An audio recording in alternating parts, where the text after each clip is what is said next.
What's up, Katie Pack, and welcome back to the channel and another K2 Reviews video. If you're new here, this is the series where I take the latest and popular games and give my thoughts and opinions on them. My goal is to save you some hard-earned money, so if you think this series is for you, why not consider subscribing to the channel. Now, with all that being said, let's just jump into today's video.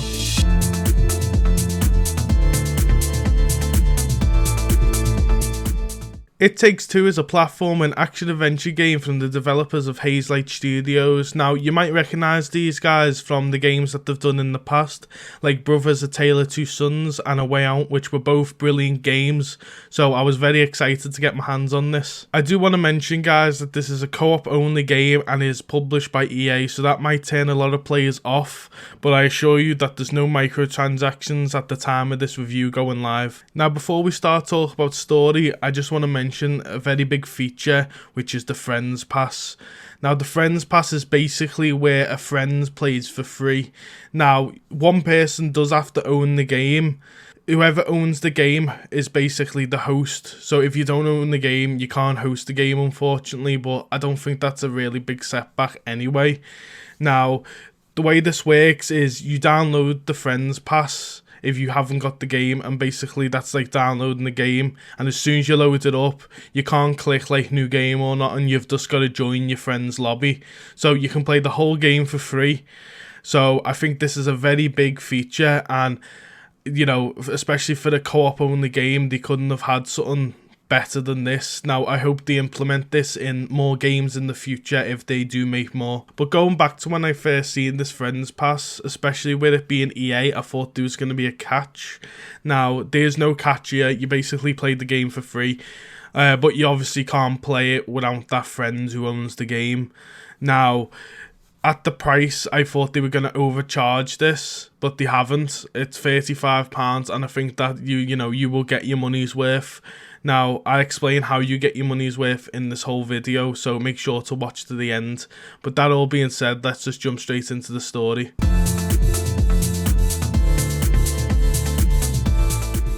Before we start talking about the story, guys, I just want to say that there will be no spoilers in this video. Now, there'll be there'll be an introduction to the story that I will explain. So if you don't want the whole, any of the story ruined for you, then I would suggest clicking off.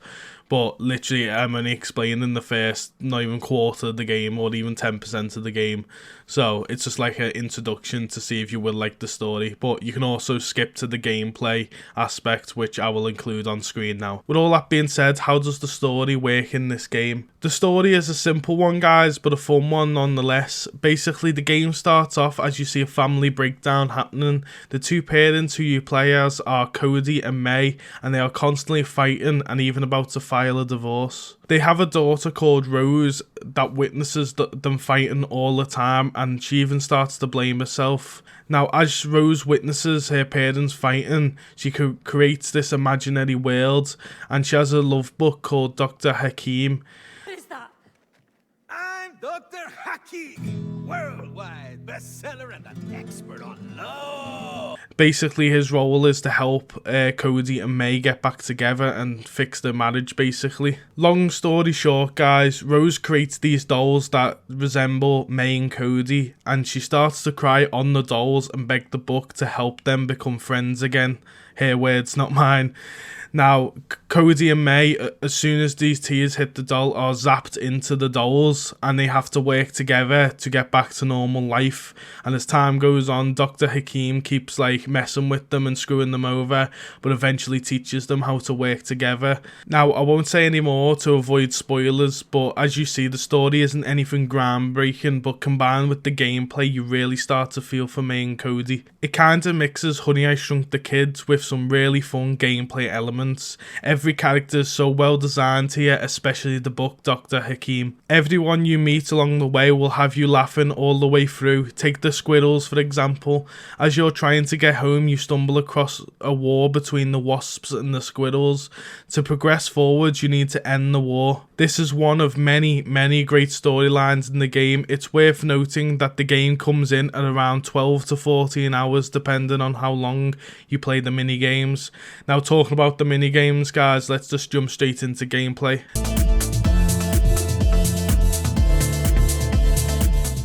Now buckle down here guys, because there's so much gameplay crammed into this game. As you know, it's a co-op only game, and it does it so damn well, to the point where I can say it's one of the greatest, if not the best, co-op game right now on the market. The game kind of works on the formula of go to the next area, each player gets a new ability each, and now get to the next area using them abilities, and then rinse and repeat until you complete the game. I'll start off with the abilities. Now there's so many, I can't even describe them all, but each one fits with the setting you're in and is very well designed. These are not generic abilities at the slightest and are very well designed. You actually can't wait to see what you get for your next ability. It'll have you jump into the next area as fast as possible. Just an example of one of the many abilities guys, I was playing as Cody and I had nails. Now my good friend Nova was playing as May and she had a head of a hammer. Basically, I threw the nails and then she had to swing off the nails to progress. It turns into you both screaming as you're scratching your head at the well-designed puzzles. No, I can't jump high enough.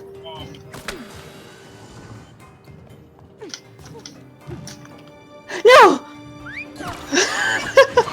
I had some points in the game where you just kill each other to get a reaction from the other player. It's hilarious because like you kind of feel like the other person's life is in your hands, especially when you're using your ability to progress forward.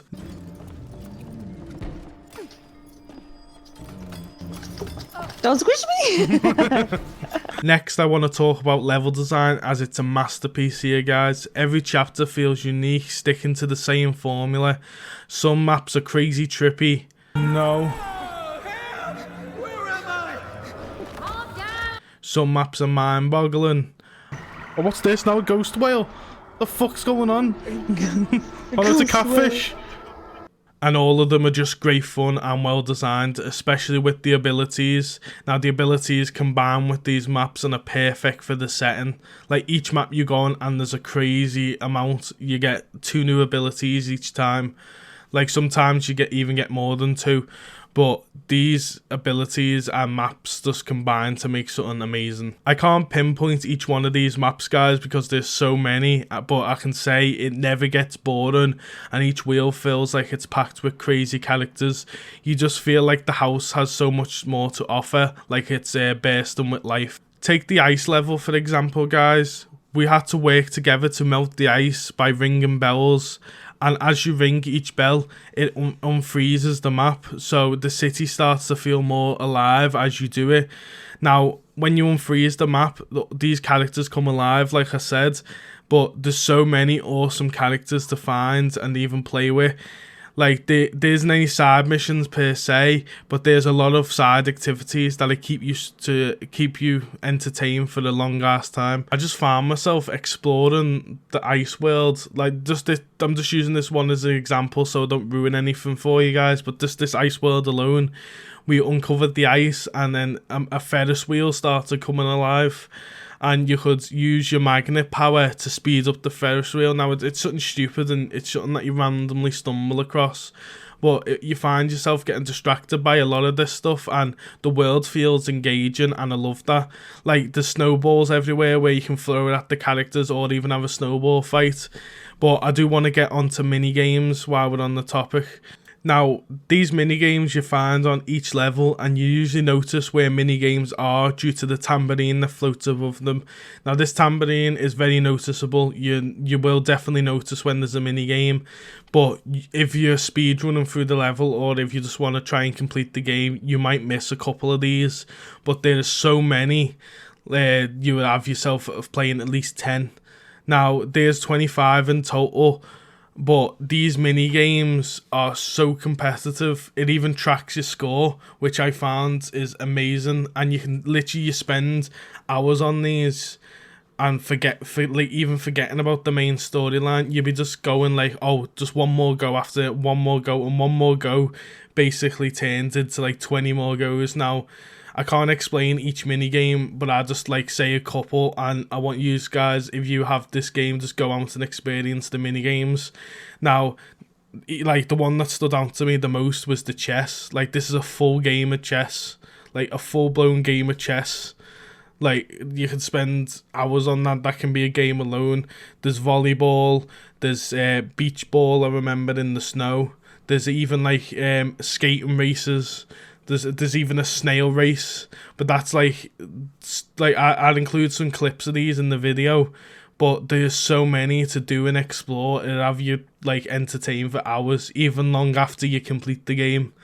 Or even if you just stumble across these, it'll just have you playing for hours. Literally, these mini games, I'm so happy they put these in, and you can see how long they've took to put these in, but they're so worth it in the end. I recommend just playing these, even if you're not a side activity type of person. I would just recommend just trying one of these and see how you feel about it. Another thing to point out, guys, is the split screen. Even if you are playing online, you will have this split screen effect.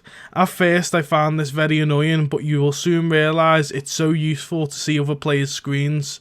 I found myself getting helped out a lot by this feature, and it was definitely worth having in the end. But I just wanted to point this out because it is a permanent feature. Right, dog or mouse, mouse. Horse or lion. Okay, sheep or mouse. Mouse! Oh! Pig!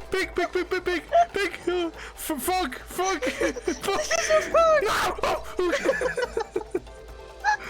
Okay. Now, another fun and engaging feature about this gameplay was what I class as genre bending. Now, what I mean by that is every single stage nearly throughout the game, you have this different genre of gameplay. Now, I will include some of these in my footage. As me and Nova play through the game, we was experiencing different genres of games. Now, there was one bit where we was in a castle just before the Queen, and we had two abilities, and basically it was a top-down RPG, like Diablo. There was another reference to Mario with Rainbow Road. They even referenced this in the game. But our favourite, guys, was the boss fight with the squirrel. Now, this was like a street fighting game. I was flying the plane, and while Nova was fighting one-on-one with this squirrel. Now, I include some clips, but this squirrel started Hadouken out of nowhere and doing these crazy fighting moves. I was trying to steer the plane while screaming, and she was just screaming while fighting. And includes a clip now, but it was totally hilarious. By the house. Hey, it's a house. No! Oh, if it's not the book, it'd be this guy. Oh, Time to say goodbye to the dog. you're having a 1v1? Can't wait to smash your wooden face. I can't wait to kick your furry ass. Let's go. How close Oh, yeah. now? Oh my god, it's like a fighting game! That's so good. Cody, steer the Well, plane. I'm shit at fighting games, so... Oh, he's a God, Hadouken! you just Hadouken. Keep quiet. I've got this. Get blown away. As you must have realised by now, guys, this game's just wacky and so fun. Like, I love this game so much. But while we're on the topic of boss fights, let's just talk about bosses in the game. Just like the worlds and abilities, guys, there's so many bosses that fit perfectly into what world you're in. Now, this is going to be early game bosses that I'm describing. There's tons, like, there's well over 10. So don't worry, I'm not spoiling much for you. But the first one was advertised in the game, the Hoover. Now, the Hoover is obviously in the house, so as you're progressing through the house level, you come across this Hoover, and this is just wacky. Like, the first one was so fun to play.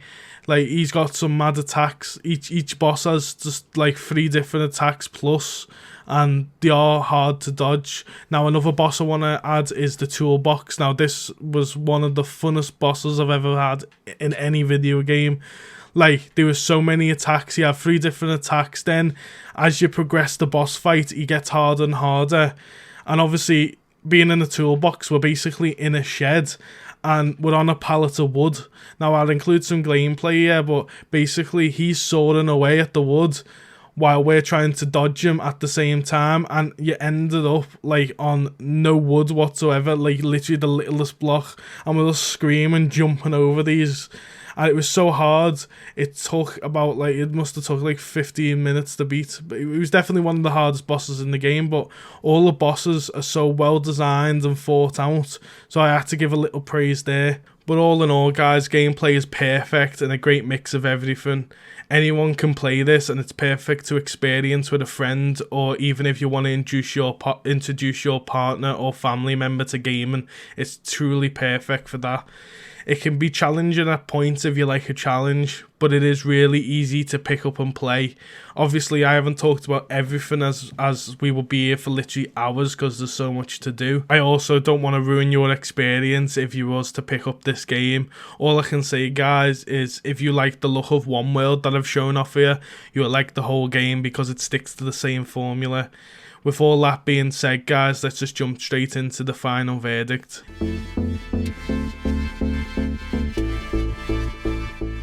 In conclusion, guys, It Takes Two takes the co-op genre to the next level and proves couch co-op is not dead and it will be around for a while. I have nothing but praise for this game. Solid story combined with amazing gameplay, and it will have you laughing non-stop for the whole way through.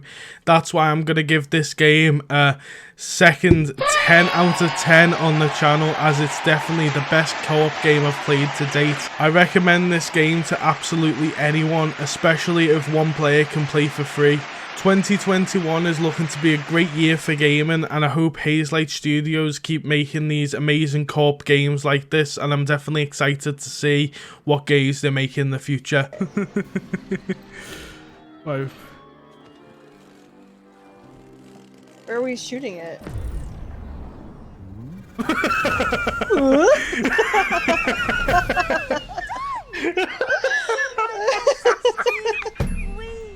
I was not expecting that. One eternity later. You good? Anyways, guys, if you've enjoyed today's video, drop a like down below, and if you have disliked, drop a dislike, but can you please say why you didn't like it in the comments below so I can make better videos for the future. I will leave a Kaito Reviews link in the description below like always. Other than that, guys, I hope to catch you on my next video or videos. Peace!